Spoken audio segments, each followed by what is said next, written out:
It was a quiet Sunday morning in the small town of Hexham, nestled in Northumberland, England. The year was 1957, and in the early hours, the narrow streets were lined with dew-kissed cobblestones, the scent of freshly baked bread, drifting lazily from the baker's shop on Priestpopple Street. John and Florence Pollock were preparing for the day. Church bells hadn't rung yet, but the rhythm of the household stirred softly. The kind of peaceful morning that carried the illusion of permanence, of safety, of life simply continuing. Their daughters, Joanna, aged 11, and Jacqueline, just 6, were getting dressed upstairs. Joanna was the eldest, quiet, thoughtful, always looking after her little sister. Jacqueline was bright-eyed and endlessly curious, known for her mischievous smile and habit of clinging to her older sister's side like a shadow. They were inseparable. Where one went, the other followed, two souls dancing in sync day after day. As the girls readied for Sunday Mass, Florence buttoned up Jacqueline's coat with delicate hands. John, sipping his morning tea, looked over at them and smiled, that deep, warm, silent kind of smile that only a proud father can wear. The plan was simple. Walk to church as they always did. It was just a few streets over. But as they left the house, bright-eyed, laughing, skipping with their hymn books in hand, they did not know this would be their last walk together. At approximately 10:30 a.m., while crossing the main road, a car, driven by a woman reportedly under the influence of prescription drugs, veered across the street. There was no time. No scream, no reaction. Just the sound of tires on stone, the hollow thud of impact and silence. Joanna and Jacqueline were killed instantly. The town mourned. But for John and Florence, grief became something darker, a storm with no horizon. The house that once echoed with laughter became quiet, the empty chairs, the untouched toys, the drawing still pinned to the wall. Florence wept often, alone. John didn't. He sat quietly in his armchair most days, holding a photo of his girls, whispering something over and over like a mantra. They'll come back. I know they will, they promised. Most thought he was broken. A grieving father refusing to accept reality. But John believed, no, he knew, that something beyond this world was at play. That death wasn't the end, that his daughters would return. Florence was more skeptical. Her grief was anchored in the tangible world. But John began to study books on reincarnation, soul migration, and spiritual continuity, not out of curiosity, but with purpose. I can feel them, he told Florence one night. They're not gone, they're just waiting. A year passed. Then, in October of 1958, Florence discovered she was pregnant again. And from the beginning, John was certain. It's them, he whispered, placing his hand gently on her belly. They're coming back. Florence dismissed it. She called it hope, or maybe madness, but the look in John's eyes was not one of wishful thinking. It was the look of a man who had already seen something no one else could. It was a cold, gray morning on October 4th, 1958, in the town of Hexham. Clouds sat low over the rooftops, heavy and unmoving. The trees barely stirred. And inside a modest brick home tucked at the end of a quiet lane, the air buzzed with tension and silence. Florence Pollock was in labor. John paced the hallway outside their bedroom, his footsteps slow, deliberate. In one hand, he held the worn photograph of Joanna and Jacqueline, now soft at the edges, faded from time and handling. In the other, he clutched a small silver cross, not because he was religious, but because it had belonged to Joanna. He didn't speak. He just listened. The hours passed slowly. The pain, the stillness, the waiting, and then 2 cries. Not 1, 2. Florence had given birth to twin girls. A surprise. There was no family history of twins. No expectation of it. The doctors were startled. So were Florence's relatives. But not John. He simply stood there, tears on his cheeks, nodding slowly as if someone had kept a promise. They came back, he whispered. The girls were named Jennifer and Jillian, both healthy, identical in every way, according to the midwives. But John, he saw differences immediately. Jennifer, the younger by a few minutes, had a small birthmark on her forehead, just like Jacqueline once had. Another mark appeared on her side where Jacqueline had a scar from a bicycle fall. Coincidence? Florence said yes. John said no. From the very beginning, the twins displayed personality differences. Jennifer was more playful, impulsive, and wild, just like Jacqueline. Jillian, more quiet, nurturing, and thoughtful, like Joanna. Even their favorite colors began to echo those of their sisters. Jennifer gravitated to red. Jillian loved green. Florence raised them like any other children. She avoided talk of reincarnation, never showed them pictures of Joanna or Jacqueline, kept their toys in boxes away from sight. She believed in science and healing and time, but time doesn't forget everything. As the girls turned 3, they began to speak of things they shouldn't have known.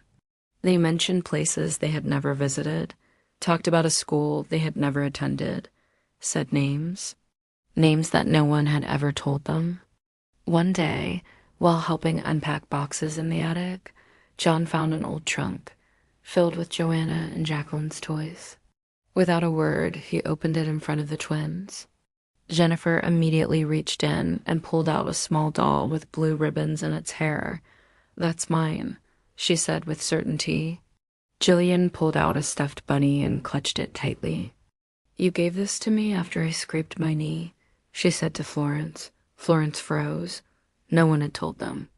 The toys had been hidden since before their birth. From that day forward, things became harder to explain. The girls asked to go back to their old school. They refused to walk near certain roads.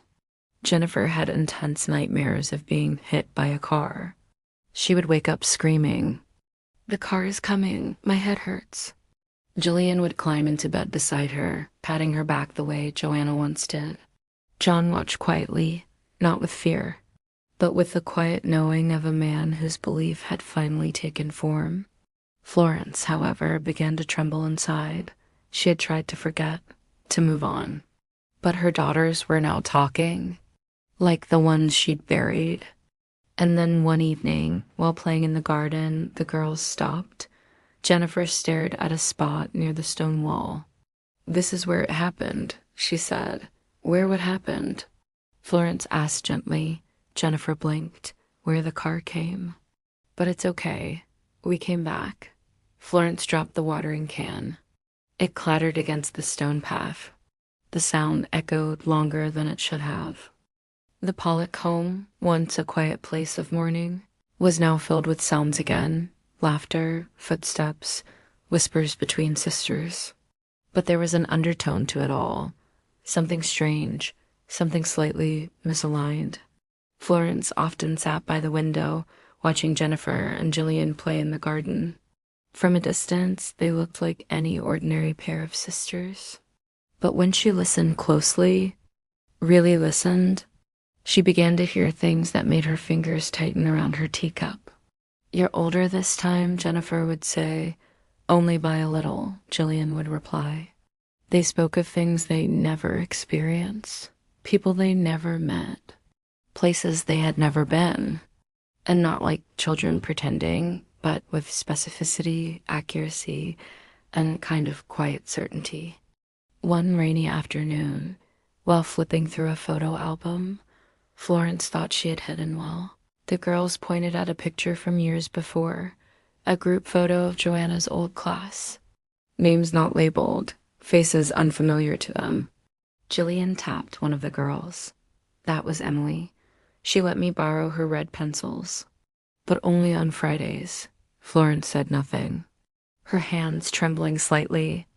Emily had been Joanna's desk partner. Another evening, Jennifer stood in front of a mirror, tilting her head. "I used to have longer hair," she murmured, "before the car." No one had mentioned the accident in front of them. No photos of it remained. And yet, they spoke as though they had been there. John began keeping a journal, not of discipline or milestones, but of things the girls said. Each entry marked with the date, the time, and the quote. "We were cold after the accident. You were sad for a long time. I don't like that road. That's where the noise was." Once, Florence decided to test them. She brought out 2 dolls, old, ragged, and nearly identical. They had belonged to Joanna and Jacqueline, but again, the twins had never seen them before.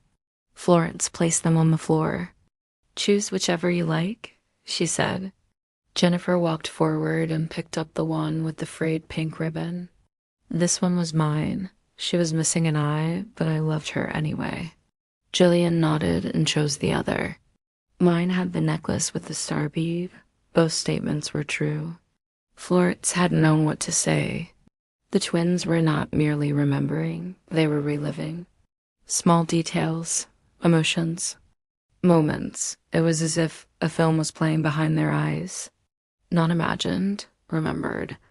Florence grew quieter, more reserved. She stopped correcting them, stopped trying to redirect their memories. Because part of her, though she would never admit it aloud, had begun to believe it too. Sometimes at night, she would sit in the hallway outside their room, listening, Jillian talking in her sleep. "Joanna, wait for me." Jennifer murmuring back, "Don't be scared, Jackie, we're home now." And outside, through the window, the wind would stir the trees gently, as if nature itself were listening. The twins were growing, and with each passing week, their words, gestures, and instincts began drawing the attention of more than just their parents. Florence had tried to maintain normalcy, church on Sundays, afternoons in the garden, walks to the market, but life has a way of letting truth seep through the cracks. And Harvard may have been silent, but Hexham was watching. One morning, Florence brought the girls to the small corner shop near the town square. The same shop where she had taken Joanna and Jacqueline every Saturday years before. The shopkeeper, Mrs. Doran, was arranging tins on the shelf when she heard the bell over the door. She looked up, froze, and dropped the tin. It rolled across the wooden floor, unnoticed. She stared at the twins. "You're back," she whispered. Florence smiled awkwardly. "These are my daughters, Jennifer and Jillian." But Mrs. Dorrant didn't smile back. She just whispered again, "No, I know those eyes. She wasn't the only one." A former neighbor, Mr. Wilkes, once passed the twins in the park and turned pale. He later told John, "Your youngest, she moves exactly like Jacqueline did. Same skip in her step, same humming, same way she holds her left arm slightly turned." He said he remembered because Jacqueline had once broken that arm as a toddler. Jennifer never had, and yet the mannerism remained. Even Joanna and Jacqueline's former school teacher visited one day. She sat down for tea and quietly observed the girls playing outside. After a long silence, she said, "If I didn't know any better, I'd think those were my former students. They carry themselves the same. They argue the same. Even their handwriting looks similar." She didn't stay long. She left visibly shaken. The town didn't speak openly about it. Not at first, but behind closed doors, in whispers over fences. In pews during service, the story of the Pollock twins began to circulate. They remember things. They say the strangest things. It's like they've lived before. Some dismissed it as coincidence. Children being impressionable, parents fueling fantasy. But others, especially those who had known Joanna and Jacqueline, weren't so sure. At age 5, Jennifer once walked past the cemetery. She stopped and stared at the Pollock family grave. She had never been told where it was, but she pointed and said, "That's where we were." But not anymore. John simply closed his eyes and said a quiet prayer of thanks. Florence gripped the edge of the car door and said nothing at all. That night, she sat in the girls' room while they slept. Jennifer murmured in her sleep again. Not this road again. Not again. Florence sat there for hours, listening to the rain, watching their small chests rise and fall, wondering, had her daughters truly come back? Or had grief carved a hole so deep that now the past was spilling through it? By the time the twins turned 6, their personalities had grown even more distinct and yet eerily familiar. To outsiders, they were simply two spirited girls, full of curiosity and energy, but to those who had known Joanna and Jacqueline, it was as if the same minds were walking through new bodies. Jillian was calm, maternal, and composed, the natural protector. She was drawn to books, loved helping her mother in the kitchen, and often acted far older than her age. Jennifer, on the other hand, was impulsive, adventurous, and a little rebellious. She preferred the outdoors, loved climbing, running barefoot, hiding in trees. She would frequently get into small mischief, nothing harmful, just familiar, exactly like Jacqueline had been. Florence, still reluctant to openly accept what she saw, began keeping her own notebook. At the top of the first page, she wrote only one word, why? The rest of the pages filled with detailed notes over time. Jennifer talks in her sleep, references road, impact, cold. Jillian mimics Joanna's handwriting, identical slope and curl. Jennifer hides toys under floorboards like last time. Jillian remembers wrapping a gift for a teacher she never met. Jennifer insists she once cut her eye on a fence that no longer exists. Each line pushed Florence further from the safety of denial. Then came the fears. Jennifer developed an intense phobia of cars, not just riding in them, but even hearing the engine start. She would freeze, hold her breath, clench her fists so tight her knuckles turned white. One day, a car backfired outside the home. Jennifer dropped her toy and screamed, "It's coming again, the red car." No one had ever told her the details of the accident, but she was right. The car that killed Joanna and Jacqueline had been red. Jillian, too, began having vivid dreams, but hers were quieter. She would wake in the middle of the night and say, "I was watching Jackie walk ahead of me, then there was light." And she wasn't there. Florence would hold her tightly, not knowing what to say, because she remembered that Jacqueline had been walking slightly ahead of Joanna on the day of the accident. Sometimes the twins would speak to each other in hushed tones, as if sharing memories that didn't belong to this life. John once overheard Jennifer say, "You said we'd always be together?" Even after the bang, Jillian had replied, "And we are." Psychologists refer to this kind of behavior as cryptomnesia, when forgotten memories emerge unconsciously. But there were no memories to forget, no prior knowledge, no exposure. No way for these details to have entered the twins' minds, unless it wasn't just behavior. It was instinct, memory beneath memory. Florence began to notice something else. When she looked into Jennifer's eyes, she would sometimes feel a chill, not fear, but familiarity. Like looking into the past, not her daughter's past, but her own. Moments from a life she'd already lived once, being replayed in front of her by a child who shouldn't remember any of it. One day, Jennifer drew a picture in crayon. It showed 2 girls holding hands in front of a church. Above them, in shaky red letters, she'd written, "I never let go." Florence found the drawing and sat with it for hours. She didn't cry. She didn't speak. She just stared and remembered. By the early 1960s, whispers about the Pollock twins had grown into quiet murmurs beyond Hexham's narrow streets. Articles had begun to circulate in niche journals. Spiritualist communities debated the case with fascination, but it wasn't until a Scottish psychiatrist named Dr. Ian Stevenson heard the story that the quiet murmurs turned into serious inquiry. Dr. Stevenson wasn't your average skeptic. He was one of the few in his field willing to explore what many dismissed, the possibility of reincarnation. At the time, he was researching children who claimed to recall past lives.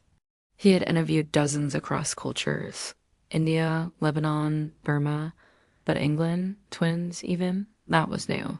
He contacted the Pollocks. Florence was reluctant. She feared the attention, the judgment, the idea of strangers reducing her daughters to case files. But Jean agreed. He believed the truth, however strange, deserved light. And so, in 1963, Dr. Stevenson visited their modest home. He met the girls, then about 5 years old. He observed their mannerisms, listened to their stories, noted their instincts, their fears, their dreams. He asked questions gently, never leading, never pushing.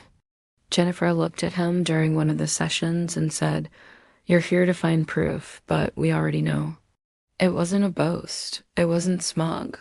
It was quiet, matter of fact, like someone reminding you of something you had forgotten. Dr. Stevenson spent several days with the family. He collected statements, drawings, behavioral observations, and compared medical records from Joanna and Jacqueline. He documented the birthmarks. Jennifer's mark behind her right ear, identical to a scar Jacqueline had.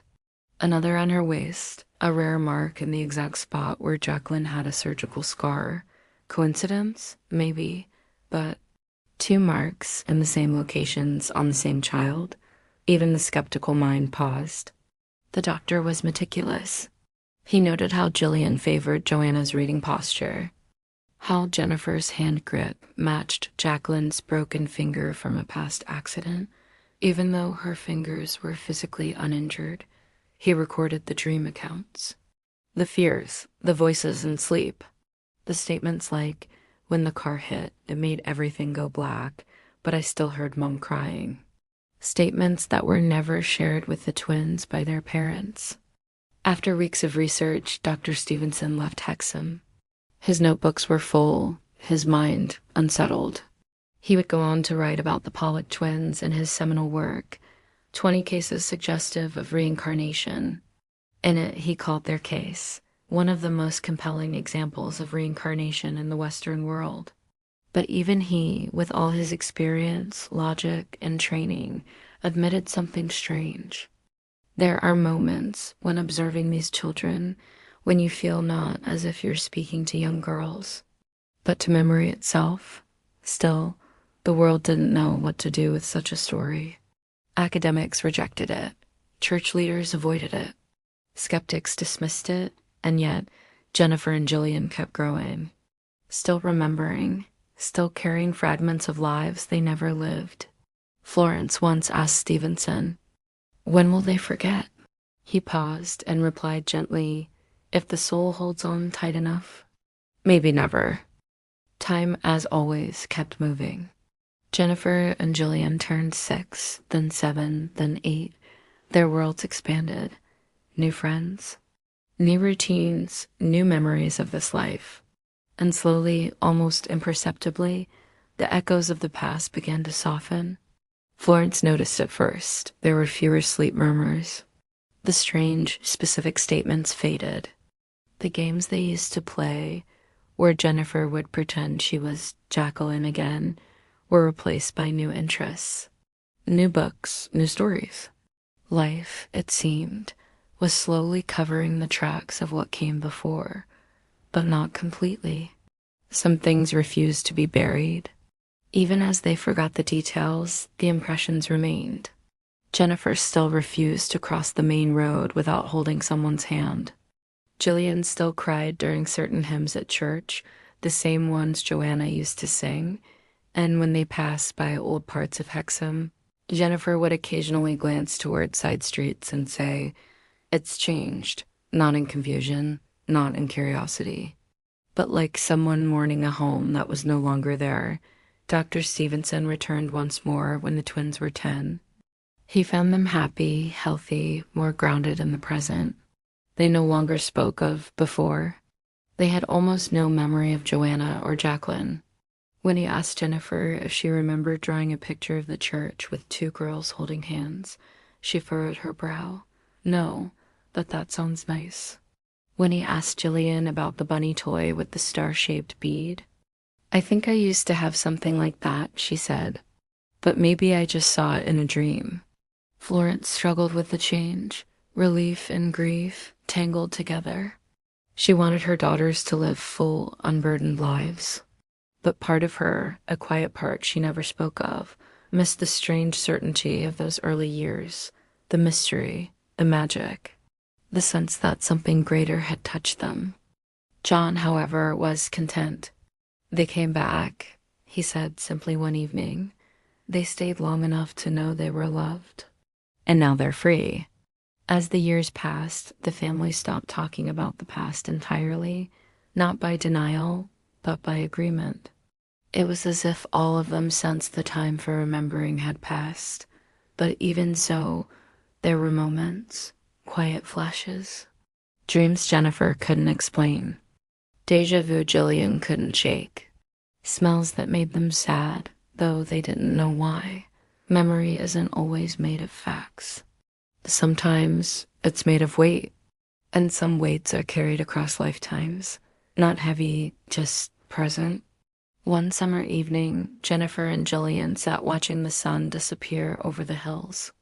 They were 14 by then. Jennifer turned to her sister and said, "Sometimes I feel like I've already lived once." Jillian looked at her, smiled softly, and replied, "Yeah, me too, but this time it's different. They didn't speak of it again, and they didn't have to." Years passed. The Pollock twins grew into adulthood. The story, once whispered between neighbors, once studied by doctors, faded quietly into the background of public memory. Life, as it always does, moved on, but the mystery never truly ended. In the late 1970s, a college student from Manchester wrote a thesis on reincarnation. She included the Pollock twins as a case study.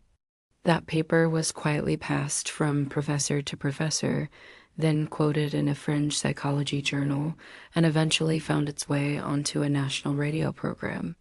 The host told the story with soft piano in the background. It aired late at night, and hundreds of people listened. Some were fascinated. Some were skeptical, but a few were haunted. A week later, the station received a letter from a woman in Cornwall. She didn't sign her name. She only wrote, "When I was 5, I used to ask my mother why we didn't live near the temple anymore. I don't know where the thought came from. We've never lived anywhere near one." She enclosed a drawing of a stone building, strange symbols along its edge. No known temple in Britain matched it, but an archaeologist later noted its resemblance to ancient sites in southern Turkey. The woman had never left the UK. Another message came from a man in Wales. He claimed his daughter, age 3, would often speak of a town she had escaped from. The name, Zarnell. No such place existed. She described cobblestone streets, a bakery with blue doors, and a man who fell into the fire but didn't scream. Her parents had never spoken of such a thing. One day, she stopped mentioning it, never spoke of it again. Then came the letters from across the world. India, Norway, Canada, Mexico. Stories of children recalling names, faces, even deaths they never lived through. And almost always, they stopped remembering around age 8. Just like the Pollock twins, Dr. Ian Stevenson, well into the final decade of his life, began revisiting his old notes. Not to revise, not to explain, but to listen. He once said in a lecture, "We may never prove reincarnation with graphs and charts, but we might recognize it the way one recognizes a face in a dream they've never had before." Jennifer and Jillian, now in their 40s, were rarely asked about their childhood memories. They'd lived full lives, education, work, relationships, normal. But one journalist managed to speak with them for a retrospective article on Britain's unsolved mysteries.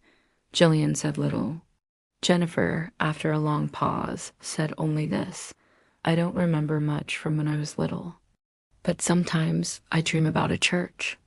There are 2 girls holding hands at the gate. I don't know who they are, but they always feel like home." The journalist asked if she believed in reincarnation. Jennifer smiled faintly. I don't know what I believe, but some memories feel older than I am. And that was all she said. Memory is supposed to fade. That's what we're told. As time moves forward, the past softens, moments blur. Faces lose their sharpness. The mind lets go in order to carry on. But sometimes it doesn't. Sometimes memory clings to moments, to pain, to love, and sometimes even to the soul. Scientists will tell you that memory is chemical, neurotransmitters dancing between brain cells, storage and retrieval, synaptic sparks. But what if some memories don't live in the brain? What if they're deeper? There are stories, thousands of them, from every culture, every century.